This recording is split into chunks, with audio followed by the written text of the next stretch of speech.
मित्रों, जैसा कि हम लोग जानते हैं कि अभी कालखंड का चौथा युग यानी कलयुग चल रहा है, जिसे हिंदू शास्त्रों में सबसे शापित युग बताया गया है। ऐसा माना जाता है कि कलयुग जैसे जैसे अपने चरम पर पहुंचेगा, वैसे वैसे धरती से धर्म का नाश होने लगेगा और कलयुग के अंत में भगवान विष्णु कल की अवतार लेकर पुनः धरती लोक पर धर्म की स्थापना करेंगे। परंतु आज की इस वीडियो में हम आपको बताएंगे कि महाभारत काल अर्थात द्वापर युग में भगवान कृष्ण ने कलयुग के बारे में कौन सी कड़वी सच्चाई बताई थी, जिसे अधिकतर जनमानस नहीं जानते। इसलिए आप हमारे साथ इस वीडियो के अंत तक बने रहें ताकि आप भी जान सकें श्री कृष्ण के अनुसार कलयुग कैसा होगा। नमस्कार मित्रों, द डिवाइन टेल्स पर आपका स्वागत है। दोस्तों, अगर देखा जाए तो महाभारत सिर्फ हिंदुओं का ही धर्म ग्रंथ नहीं, बल्कि इस ग्रंथ के अनुसरण से समस्त मानव जाति को जीवन का संपूर्ण ज्ञान मिल सकता है, क्योंकि महाभारत में मनुष्य के जीवन से जुड़ा कोई भी ऐसा विषय नहीं जिसका वर्णन इस धर्म ग्रंथ में ना किया गया हो। उन्हीं में से एक प्रसंग का वर्णन आज के समय अर्थात कलयुग से जुड़ा हुआ है। महाभारत में वर्णित कथा के अनुसार ये कथा उस समय की है जब द्वैत क्रीड़ा में सब कुछ हारने के बाद पांचों पांडव को वनवास जाना पड़ा था। जब पांचों पांडव वनवास जाने को हुए तो उन्होंने श्री कृष्ण से कहा, हे वासुदेव, द्वैत में अपना सब कुछ गंवाने के बाद हम पांचों भाई द्रौपदी सहित वन को जा रहे हैं, किंतु हम सभी के मन में एक प्रश्न उठ रहा है, क्या आप उसका समाधान कर सकते हैं? पांडवों की बातें सुनकर श्री कृष्ण बोले, ये तो इस बात पर निर्भर करता है कि तुम सभी मुझसे क्या जानना चाहते हो। तब युधिष्ठिर बोले, हे कृष्ण, जैसा कि आप जानते हैं कि द्वापर युग का अंत निकट आ चुका है, कृपया कर हमें बताइए कि इसके बाद आने वाला युग यानी कलयुग की चाल या गति क्या होगी, कैसी होगी और इस युग के मनुष्य कैसे होंगे। युधिष्ठिर के मुख से ये प्रश्न सुनकर श्री कृष्ण बोले, पहले तुम पांचों भाई वन को जाओ और जो कुछ भी दिखे वो आकर मुझे बताओ, फिर मैं तुम सभी को तुम्हारे प्रश्नों का जवाब दे पाऊंगा। उसके बाद श्री कृष्ण के कहे अनुसार पांचों भाई वन की ओर प्रस्थान कर गए। फिर वन में पहुंचकर पांचों भाइयों ने जो देखा उसको देखकर वे आश्चर्यचकित रह गए और फिर शाम को आकर पांचों पांडवों ने एक एक कर श्री कृष्ण को बताया कि उन्होंने क्या देखा। शाम को जब पांचों पांडव श्री कृष्ण के पास वापस आए तो सबसे पहले युधिष्ठिर ने उन्हें बताया कि उन्होंने क्या देखा। युधिष्ठिर ने बताया कि जब हम सभी वन पहुंचे तो सभी अलग अलग दिशाओं में भ्रमण करने लगे। तब मैंने देखा कि एक हाथी के 2 सूंड हैं और ये देखकर मेरे आश्चर्य का ठिकाना ना रहा। फिर अर्जुन ने बताया कि हे वासुदेव, मैंने एक पक्षी को देखा जिसके पंखों पर वेद की ऋचाएं लिखी हुई थीं। वह मरे हुए जानवर का मांस खा रहा था।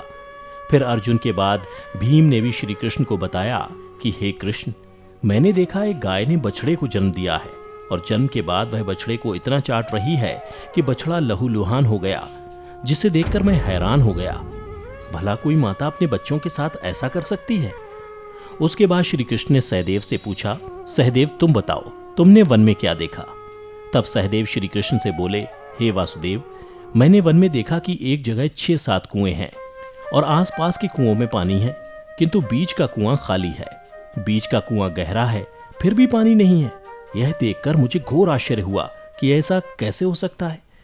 उसके बाद नकुल ने कहा, हे नारायण, जब मैं वन में भ्रमण कर रहा था तो मैंने देखा कि एक पहाड़ के ऊपर से एक बड़ी सी शिला यानी पत्थर लुढ़कती हुई आती है और कितने ही वृक्षों से टकराकर उनको नीचे गिराते हुए आगे बढ़ जाती है, परंतु उस विशालकाय पत्थर को कोई भी वृक्ष उसे रोक ना सका। इसके अलावा वह शिला कितनी ही अन्य शिलाओं के साथ टकराई, पर फिर भी वह रुकी नहीं। अंत में एक अत्यंत छोटे पौधे का स्पर्श होते ही वह स्थिर हो गई। फिर युधिष्ठिर श्री कृष्ण से बोले, हे वासुदेव, हम पांचों भाइयों ने जो कुछ भी वन में देखा वो आपको बता दिया, कृपया कर इसका अर्थ बताइए। तब श्री कृष्ण ने युधिष्ठिर से कहा, हे धर्मराज, जैसा कि आपने कहा कि आपने 2 सूंड वाला हाथी देखा, जिसका यह अर्थ हुआ कि कलयुग में ऐसे लोगों का राज होगा जो बोलेंगे कुछ, करेंगे कुछ। कलयुग के शासक अपनी प्रजा की सभी तरह से शोषण करेंगे। उनके मन में कुछ और होगा और दिखावे के लिए कुछ और करेंगे। अर्थात कलयुग में शासकों के लिए आम लोगों का कोई महत्व नहीं होगा, वो बस राज करने के लिए शासक होंगे। फिर श्री कृष्ण अर्जुन से बोले, हे धनंजय, जैसा कि तुमने देखा कि एक पक्षी के पंख पर वेद की ऋचाएं लिखी हुई थीं, लेकिन वह मरे हुए जानवर का मांस खा रहा था, जिसका अर्थ ये हुआ कि कलयुग में ऐसे लोग होंगे जो बड़े ज्ञानी और ध्यानी कहलाएंगे, किंतु उनके आचरण राक्षसी होंगे। कलयुग में लोग पंडित और विद्वान कहलाएंगे, किंतु यह विचार चलता रहेगा कि कोई मरे और उसकी सारी संपत्ति उसके नाम हो जाए। अर्थात कलयुग के मनुष्य धन और संपत्ति के लोभी होंगे, भले ही उनके पास कितना ही ज्ञान क्यों ना हो। इसके अलावा हे अर्जुन, कलयुग में हर जाति धर्म के प्रमुख पद पर बैठे लोग विचार करेंगे कि कब कोई किसी पद से हटे और हम उस पर विराजमान हो जाएं। कलयुग में ऐसे लोगों की संख्या बहुतायत होगी, कोई कोई विरला ही संत पुरुष होगा। अर्जुन के बाद श्री कृष्ण भीम से बोले, हे गदाधर, जैसा कि तुमने देखा कि एक गाय अपने बछड़े को इतना चाटने लगी कि वो बछड़ा लहूलुहान हो गया, अर्थात कलयुग की माता अपनी संतानों पर इतनी ममता बरसाएंगी कि बच्चों को खुद का विकास करने का मौका ही नहीं मिलेगा, जिसके कारण मोह माया में पड़कर वे बर्बाद हो जाएंगे। इसके अलावा किसी का बेटा घर छोड़कर साधु बनेगा तो हजारों व्यक्ति दर्शन करेंगे, किंतु जब मनुष्य का अपना बेटा साधु बनेगा तो रोएंगे कि मेरे बेटे का क्या होगा। इतनी सारी ममता होगी कि उसे मोह माया और परिवार में ही बांध कर रखेंगे और उसका जीवन वहीं खत्म हो जाएगा। अंत में बेचारा अनाथ होकर मरेगा। भीम जब श्री कृष्ण के जवाब से संतुष्ट हो गए, तब भगवान श्री कृष्ण ने सहदेव से कहा, सहदेव, जैसा कि तुमने बताया कि तुमने वन में 5-7 भरे कुओं के बीच एक कुआं एकदम खाली देखा, जिसका अर्थ ये हुआ कि कलयुग में पैसे वाले अर्थात धनी लोग अपने पुत्र पुत्री के विवाह में या फिर आलीशान भवन बनाने में लाखों रुपए खर्च कर देंगे, परंतु उनके पड़ोस में ही यदि कोई भूखा प्यासा मर रहा होगा तो वह उसकी कोई सहायता नहीं करेंगे। भले ही उनका अपना ही सगा भूख से मर जाएगा, लेकिन वो देखते रहेंगे। इसके अलावा कलयुग में मनुष्य मदिरा, मांस, भक्षण, सुंदरता और व्यसन में पैसे उड़ा देंगे, किंतु किसी के 2 आंसू पोंछने में उनकी रुचि ना होगी। हे सहदेव, मेरे कहने का तात्पर्य यह है कि कलयुग में अन्न के भंडार होंगे, लेकिन लोग भूख से मरेंगे। सामने महलों बंगलों में ऐशो आराम चल रहे होंगे, लेकिन पास की झोपड़ी में आदमी भूख से मर जाएगा। एक ही जगह पर असमानता अपने चरम पर होगी। श्री कृष्ण की बातें सुनकर सहदेव को सारी बातें समझ में आ गईं।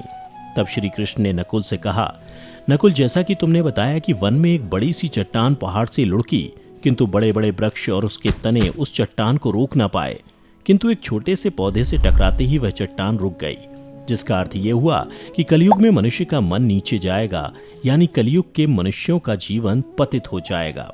और ऐसे में मनुष्यों का जीवन धन की शिलाओं से नहीं रुकेगा, ना ही सत्ता के वृक्षों से रुकेगा, किंतु हरि नाम के एक छोटे से पौधे से, हरि कीर्तन के एक छोटे से पौधे से मनुष्य जीवन का पतन होना रुक जाएगा।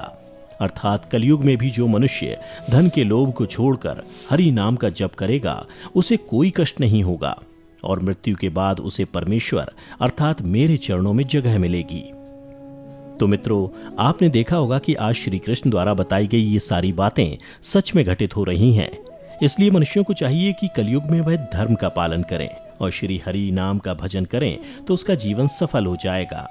तो मित्रों, उम्मीद करता हूं कि आपको श्री कृष्ण द्वारा कलयुग के बारे में बताई गई ये कड़वी सच्चाई जरूर पसंद आई होगी। अगर पसंद आई हो तो इसे ज़्यादा से ज़्यादा लाइक और शेयर करें। साथ ही अगर आप हमारे चैनल पर पहली बार वीडियो देख रहे हैं तो ऐसी ही पौराणिक और आध्यात्मिक जानकारी के लिए हमारे चैनल को अभी सब्सक्राइब करें और नीचे कमेंट करके बताएं कि आपको वीडियो कैसी लगी।